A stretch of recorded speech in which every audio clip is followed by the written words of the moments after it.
ప్రియ శ్రోతలు, ఆదికాండం 9వ అధ్యాయంలో దేవుడు సరికొత్త నిబంధనలను నెలకొల్పుతున్నాడు.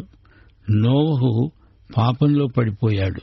పాపం, అతని కొడుకుల వ్యవహారమంతా వినండి. వివరాలు. ఈ అధ్యాయంలో మరో కొత్త ఆరంభం.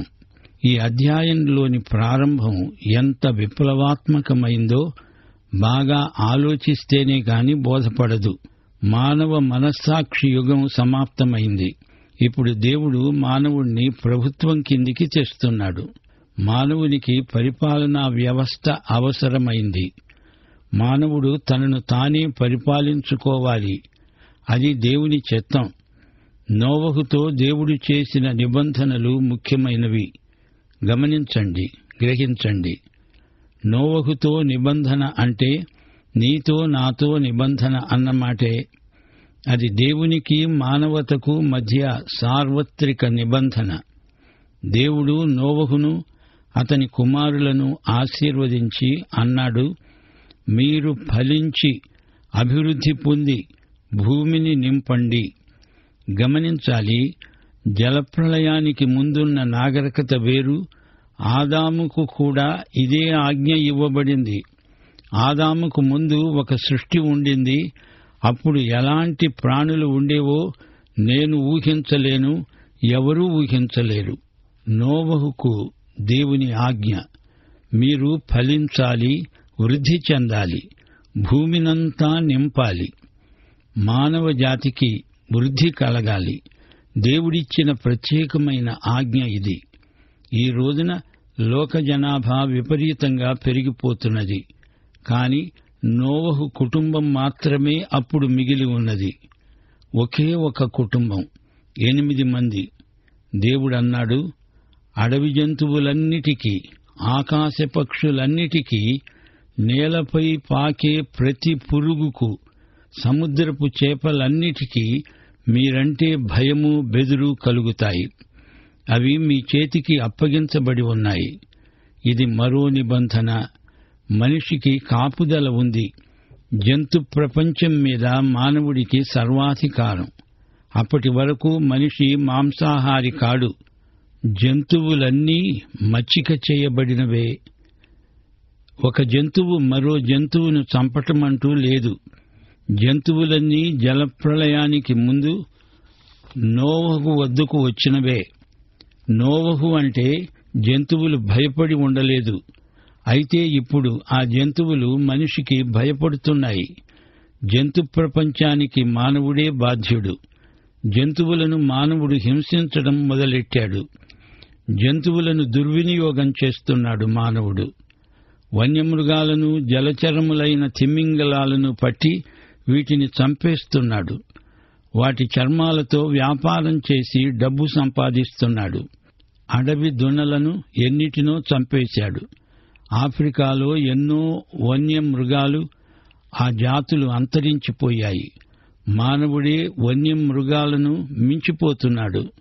జంతువులను హింసించకుండా ప్రభుత్వాలు శాసనాలు చేయవలసి వస్తోంది. 3వ వచనం, దేవుడన్నాడు, ప్రాణము గల సమస్త చరములు అనగా కదిలేవి మీకు ఆహారమవుతాయి. పచ్చని కూర మొక్కలనిచ్చినట్లు వాటిని మీకు ఇచ్చి ఉన్నాను. దేవుడు మనిషికి తినడానికి కొత్త ఆహారం పెడుతున్నాడు. జలప్రళయానికి ముందు కేవలం శాకాహారమే దేవుడు నిర్ణయించాడు. ఇప్పుడు మాంసాహారం తినవచ్చు, అందులో తప్పేమీ లేదు అంటున్నాడు దేవుడు. మానవుని భక్తికి, తినే తిండికి ఏదో సంబంధం ఉన్నదని వేదాంతాలు చెప్పకండి. ఎవరికి ఏది కావాలంటే అది తినండి. మన విశ్వాసం వంటగదికి పరిమితం కారాదు. ఆ మాటకొస్తే జలప్రళయానికి ముందు అందరూ శాకాహారులే. అయితే జలప్రళయం తరువాత ఆహార విధానాలలో దేవుడు స్వేచ్ఛనిచ్చాడు. శాకాహారులు అయినంత మాత్రాన జలప్రళయం తప్పించుకోగలిగారా చెప్పండి? శాకాహారంలో విశేష భక్తి లేదు. మాంసాహారం భక్తిహీనత కాదు. ఒకరిని ఒకరు విమర్శించుకోవడం భక్తిహీనత అని మనవి చేస్తున్నాము. దేవుని రాజ్యం అన్నపానములు కాదు గదా. పరిశుద్ధాత్మయందలి ఆనందమే దైవరాజ్య లక్షణం. అయితే ఒక మాట దేవుడన్నాడు, మాంసమును దాని రక్తముతో మీరు తినకూడదు. రక్తమే దాని ప్రాణం. రక్తాన్ని పూర్తిగా ఓడ్చాలి. రక్తము అంటే అది ప్రాణం. జంతువును వధించటంలో దాన్ని చిత్రహింస చేయకూడదు. అది పూర్తిగా చచ్చినదై ఉండాలి. జీవహింస అంటే దాన్ని బాధపెట్టి హింసను అలా పొడిగిస్తూ చూడకండి. రక్తం ఆహారం కాదు, మాంసం మాత్రమే. జంతువులను బాధిస్తూ ఆనందించకూడదు. బిలాము గాడిదను తెగబాది వదిలాడు. జంతు మాంసాహారం తినేవారు వాటి రక్తంతో తినకూడదు. రక్తం పూర్తిగా ఓడ్చాలి. జంతు వధ నిర్దాక్షిణ్యంగా చేయడం అనర్థానికి హేతువు. తింటే తిను, లేకపోతే మానేయి. వంటపాత్ర మతం మనకు లేదు అంటోంది బైబిలు. అందరూ అందరినీ ప్రేమించాలి. పరస్పర సదవగాహన కావాలి.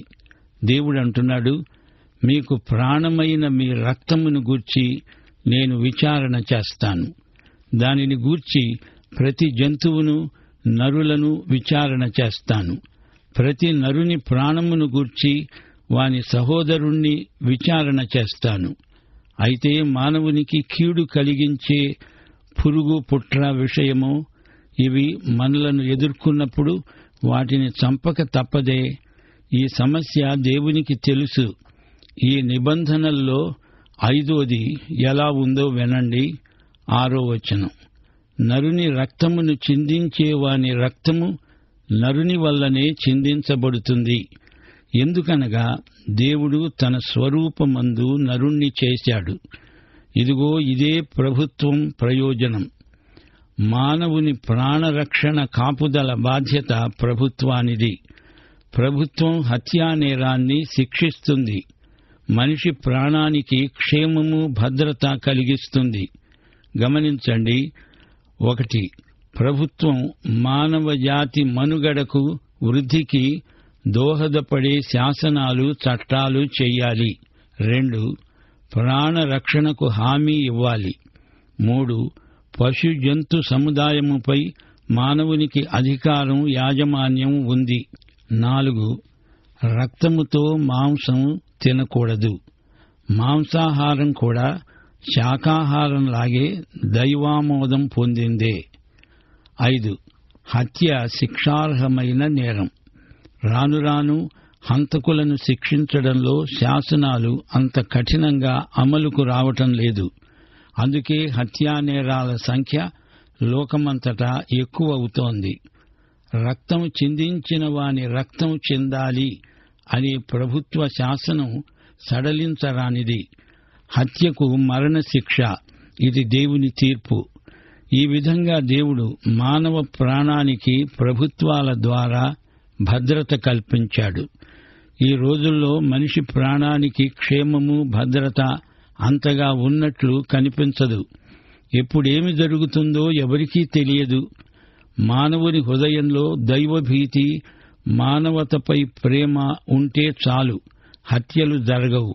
రక్తం చిందించేవాని రక్తం చిందించబడుతుంది. జాగ్రత్త. ఇది దైవ నిర్ణయం, తీర్పు. మానవ ప్రభుత్వాలను వ్యవస్థీకరించింది దేవుడే. ఈ సంగతి మనమెన్నడూ మరచిపోకూడదు. మానవుడు దేవుని స్వరూపమందు, దేవుని పోలిక చొప్పున సృజించబడినవాడు. ఇదే మానవ ప్రభుత్వానికి ఆధారం. పరిపాలకుల చేతిలో ఖడ్గం ఉంచింది దేవుడే. ఈ విధంగా దేవుడు మానవ సమాజానికి కంచె వేశాడు. లోకములోని ప్రభుత్వాలన్నిటిలో దైవదత్తమైన ఈ ప్రాతిపదిక సత్యం సామాన్య ధర్మం. దేవునికి స్తోత్రం. దేవుడు అంటున్నాడు, మీరు ఫలించి అభివృద్ధి నొందండి. మీరు భూమి మీద సమృద్ధిగా సంతానం కని విస్తరించండి. ఇదే ఆజ్ఞ దేవుడు రెండోసారి ఇస్తున్నాడు. 1 వచనంలో అచ్చం ఇదే ఆజ్ఞ ఇచ్చాడు. బైబిలులో దేవుని ఆజ్ఞల పునరుక్తి ఎక్కువగా ధ్వనిస్తుంది. మనిషి స్వతహాగా ఆజ్ఞాతిక్రమకారుడు. అందుకే దేవుడు పదే పదే తన ఆజ్ఞలను మనుషులకు జ్ఞాపకం చేస్తాడు, పునరుద్ఘాటిస్తున్నాడు. ఇప్పుడు దేవుని ఆశీర్వచనం. దేవుడు నోవహుతో అతని కుమారులతో అన్నాడు, ఇదిగో నా నిబంధనను స్థిరపరుస్తున్నాను. ఈ నిబంధన మీతో, మీ తదనంతరం మీ సంతానంతో, మీతో కూడా ఉన్న ప్రతి జీవితో, పశువులు, పక్షులు, మీతో కూడా ఉన్న సమస్త భూజంతువులు, ఓడలో నుండి వచ్చిన సమస్త భూజంతువులు అన్నిటితో ఈ నిబంధన. ఇది నా నిబంధన, శాశ్వత నిబంధన, తరతరాలకు అమలులో ఉండే నిబంధన. లోకంలోని ప్రతి ప్రాణి, జీవి దేవుని నిబంధనలో చేరి ఉన్నట్లు వాక్యం తేటతెల్లం చేస్తోంది. యెషయా ప్రవచనం ప్రకారం సింహం, గొర్రెపిల్ల హాయిగా సహజీవనం చేస్తాయి. అవి ఒకదానికి ఒకటి ఎట్టి హాని చేసుకోవు. పౌలు రోమా పత్రికలో అన్నాడు, సృష్టి ఏకగ్రీవంగా మూలుగుతూ ప్రసవ వేదన పడుతోంది. నోవహుతో దేవుడు చేసిన ఈ నిబంధన దేవుని రాజ్యం అక్షరాలా వచ్చే వరకు అమలులో ఉంటుంది. ఈ నిబంధన నోవహు తదనంతరం తరతరాలకు వర్తిస్తుంది. 11వ వచనం, నేను మీతో నా నిబంధన స్థిరపరుస్తాను. సమస్త శరీరులు ప్రవాహ జలముల వలన ఇక లయము కారు. భూమిని నాశనం చేసే జల ప్రవాహం ఇక మీదట రాదు. ఇది దేవుని వాగ్దానం. మరోసారి అలాంటి జలప్రళయం రాదు. ఈసారి వచ్చేది అగ్నిప్రళయం, జలప్రళయం మటుకు రాదు. 2 పేతురు 3వ అధ్యాయం 10వ వచనం, ఆ రోజున ఆకాశాలు మహాధ్వనితో గతించిపోతాయి, పంచభూతాలు మిక్కుటమైన వేడిమికి లయమైపోతాయి, భూమి దానిపై ఉన్న కృత్యములు కాలిపోతాయి. ఇప్పుడు దేవుని నిబంధనను గురించిన చిత్తరువు చూడబోతున్నాము. ఇందులో దైవ నిబంధనకు అసలు అర్థమేదో మనకు సుబోధకమవుతుంది. ఇదొక పరిశుద్ధ సంకేతం, గుర్తు, చిహ్నం, దృశ్యమానమైన వస్తుపాఠం, వాస్తవ సత్యం. 12-13 వచనాలు దేవుడన్నాడు, నేను చేస్తున్న ఈ నిత్య నిబంధనను ఎల్లప్పుడూ జ్ఞాపకం ఉంచుకుంటాను. నాకు, మీకు, మీతో కూడా ఉన్న సమస్త జీవరాశులకు మధ్య తరతరాలకు నేను ఏర్పరచే నిబంధనకు గుర్తు ఇదే. మేఘములో నా ధనుస్సును ఉంచాను. అది నాకు, భూమికి మధ్య నిబంధనకు గుర్తు. ఇది మేఘధనుస్సు అనగా వరదగూడు. ఇదొక సాంకేతిక సత్యం, సత్య సంకేతం. దేవుడు ఇంకా మాట్లాడుతూ అన్నాడు, భూమిపైకి నేను మేఘమును రప్పించినప్పుడు ఆ ధనుస్సు మేఘములో కనపడుతుంది. అప్పుడు నాకు, మీకు, సమస్త జీవరాశులకు మధ్య ఉన్న నా నిబంధనను జ్ఞాపకం చేసుకుంటాను. గనుక సమస్త శరీరులను నాశనము చేయడానికి అలా ప్రవాహంగా నీళ్లు రావు. ఆ ధనుస్సు మేఘంలో ఉంటుంది. నేను దానిని చూచి దేవునికి, భూమి మీద ఉన్న సమస్త శరీరులలో ప్రాణమున్న ప్రతిదానికి మధ్య ఉన్న నిబంధనను నేను జ్ఞాపకం ఉంచుకుంటాను, మరిచిపోను. నేను ఆ మేఘధనుస్సును చూస్తాను అంటున్నాడు దేవుడు. చూడడమే కాదు, జ్ఞాపకం ఉంచుకుంటాను అంటున్నాడు. చూచేది దేవుడు, నీవు కాదు, నేను కాదు. దేవుడే స్వయంగా అది చూస్తాడు. అది నోవహుతోనే కాదు, మానవ సంతతితో, సమస్త సృష్టితో దేవుడు చేసుకున్న నిబంధన. ఈ రోజున మనం ఈ మేఘధనుస్సును, వరదగూడును చూచినప్పుడెల్లా దేవుడు చేసిన ఈ నిబంధన జ్ఞాపకం వస్తుంది. మేఘధనుస్సు నాటి నుండి నేటి వరకు మనకు గొప్ప జ్ఞాపిక. దేవుడు మనకు నిబంధన దేవుడని, మనమాయనకు నిబంధన ప్రజలమని గుర్తు చేసే అర్థవంతమైన సంకేతం ఈ మేఘధనుస్సు. వర్షంలో మేఘధనుస్సు ఉంటుందని నాకు తెలుసు. భళ్ళున తెలవారగానే బాష్ప బిందువులే ఉండవు. దేవునికి స్తోత్రం. దేవుడు నోవహుతో అన్నాడు, నాకు భూమి మీద ఉన్న సమస్త శరీరులకు మధ్య నేను స్థిరపరచిన నిబంధనకు గుర్తు ఇదే.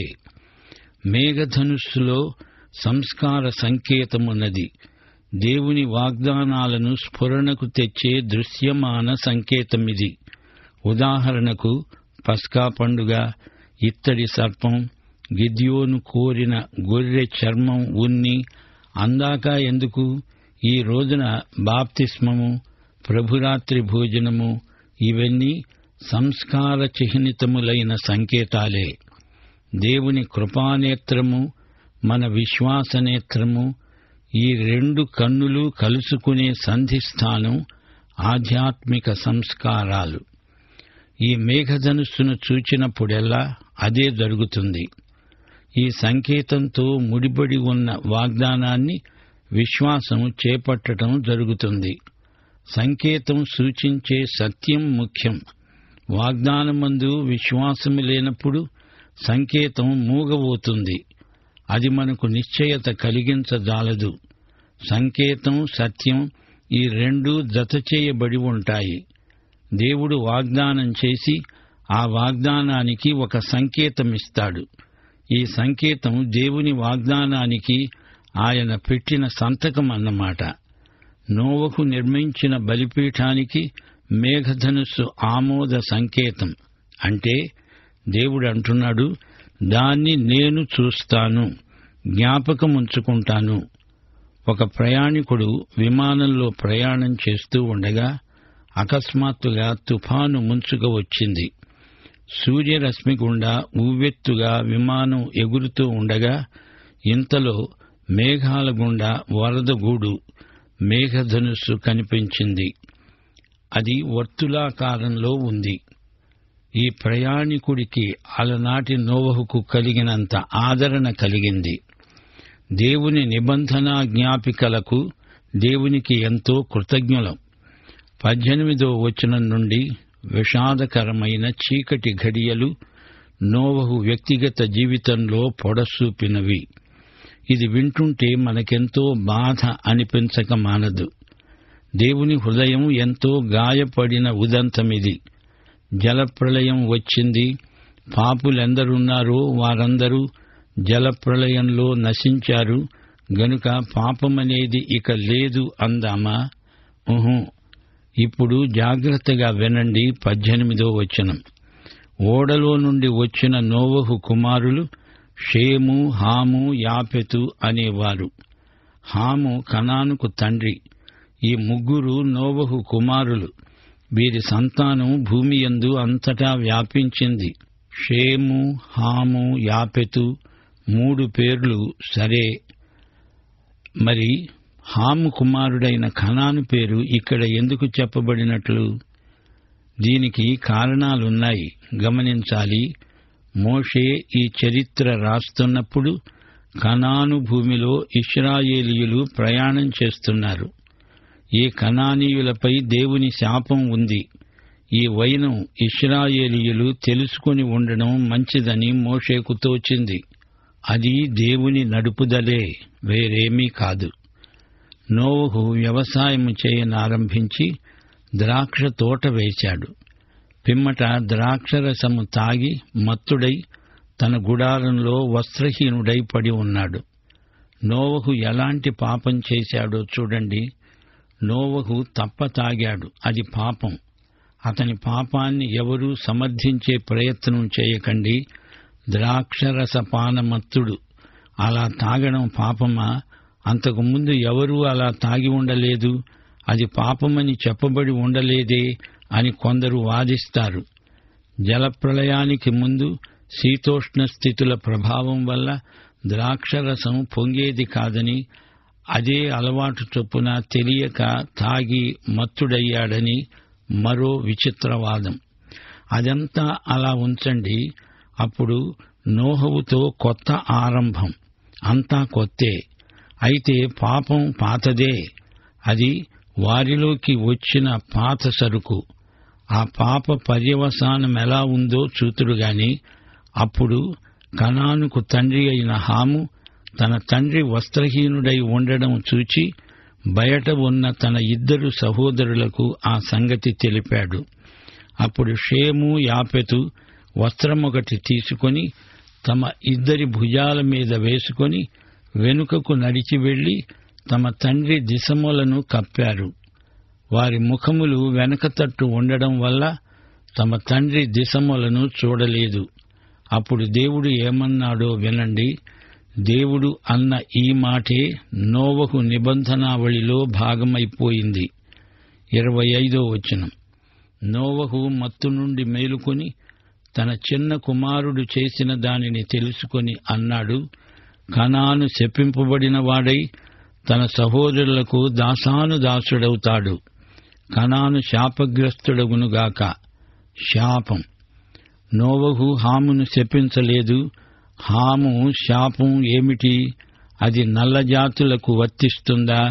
నల్లజాతులు తెల్లజాతులు అనే విభజన అర్థరహితమైనవి. చర్మం రంగును బట్టి మానవుని పాపాన్ని అంచనా వేయటం తప్పు. హామును నోవహు శపించలేదు. అయినా హాము పేరెత్తకుండా కనాను పేరెత్తి శపిస్తాడేమిటి అంటారా? గమనించండి, దేవుడు చెప్పని దాన్ని ఎందుకు ఊహించాలి? ఈ సందర్భంలో మనం నేర్చుకోవలసిన చరిత్ర పాఠం ఒకటి ఉంది. 2 గొప్ప జాతులు చరిత్రలో మొట్టమొదటివి. ఇవి హామీయ జాతులు. బబులోను, ఈజిప్టు జాతులు హాము సంతతి. నోవహు చేసిన పాపాన్ని ఎందుకు దేవుడు గ్రంథస్థం చేశాడు? ఎందుకంటే దేవుడు వాస్తవాన్ని కప్పిపుచ్చడు. ఉన్నది ఉన్నట్లే రాస్తాడు.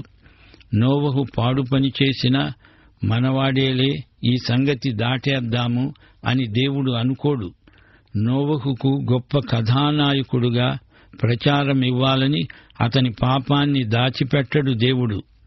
వాస్తవాన్ని ఖచ్చితంగా చిత్రించి మనకిచ్చాడు. ఎందుకనగా ఆయన వెలుగు. ఆయన యందు చీకటి దాగదు. మోషే కాలంలోనే ఇశ్రాయేలీయులు కనాను భూమిలో ప్రవేశించాలని దేవుని ఆశయం. కనాను మీద శాపం నిలిచి ఉందని ఇశ్రాయేలీయులు తెలుసుకోవాలి. ఆ జాతి మీద దేవుని తీవ్ర శాపం నిలిచి ఉంది. పాత నిబంధన అంతా చదివితే ఈ సత్యం ఎవరికైనా బోధపడుతుంది. సమకాలీన చరిత్రను పరిశోధించినా ఈ సత్యం ఇట్టే తెలిసిపోతుంది. దేవుని ప్రవచనాత్మకమైన తీర్పు ఎలా నెరవేరుతున్నదో చరిత్ర విద్యార్థులు తెలుసుకోవాలి, నేర్చుకోవాలి. కనానీయులు ఇప్పుడు అంతరించిన జాతి. మరో మాట, రోమాపత్రిక 15వ అధ్యాయం 4వ వచనం, ఓర్పు వలన లేఖనము వలని ఆదరణ వలన మనకు నిరీక్షణ కలగాలని పూర్వమందు వ్రాయబడినవన్నీ మనకు బోధ కలిగే నిమిత్తము రాయబడి ఉన్నాయి. శరీరం ఎంతో బలహీనమైందని మనము గ్రహించటానికి ఇదంతా దేవుడు మన కోసం రాయించాడు. ప్రభు అన్నాడు, ఆత్మ సిద్ధమే కాని శరీరం బలహీనం. గలతీ పత్రిక 2వ అధ్యాయం 16వ వచనం స్పష్టంగా చెబుతోంది. ధర్మశాస్త్ర క్రియల మూలమున ఏ శరీరీ నీతిమంతుడని పరిగణింపబడడు గదా. అందుకే దేవుడు ఇక్కడ మనకు నోవహు జీవితాన్ని చూపుతున్నాడు.